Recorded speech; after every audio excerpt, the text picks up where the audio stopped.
They always say black people can't feed themselves, and if black people were to ever dare take their land back, they will end up like Zimbabwe. Well, Zimbabwe has been doing great. Now, the global shortages caused by the war in Ukraine have pushed some countries to focus on producing more of their own food. As a result, Zimbabwe is on course for its largest ever wheat harvest.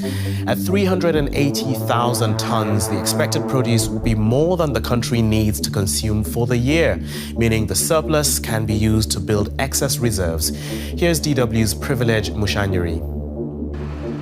A busy time at Good Grass, a large commercial farm east of Zimbabwe's capital, Harare. Like many other farms across the country, wheat harvesting is in progress. Farmer Claude Nyakonda is expecting more than 1,000 tons of wheat, his best harvest since he started planting the crop. I'm happy that we've managed to produce a good yield, and with the hectarage which we have put under wheat and what we are now reaping, I feel proud of what we are doing as a nation. Zimbabwe is investing in inland dams to move away from over-dependence on rain-fed agriculture in the face of climate change. The country's wheat is predominantly grown under irrigation, but failing rains haven't been the only problem. Zimbabwe held the breadbasket of Africa status until early 2000, when agriculture took a nosedive because of the land reforms. From a net exporter to a net importer of cereals and grain. But things have slightly shifted because of mechanization and some of the reforms that the government has embarked on.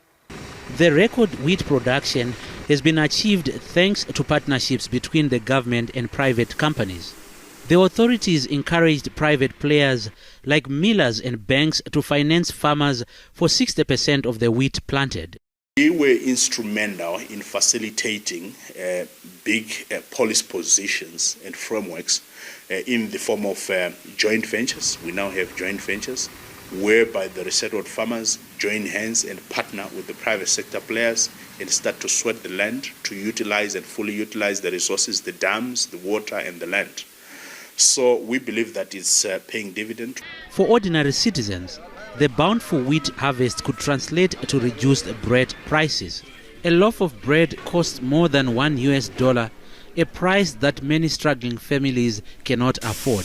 Grain millers are upbeat about buying wheat grown in Zimbabwe, as it lowers their production costs. We have saved more than $200 million a year. And these funds that were supposed to remit outside has now been redirected to local industries.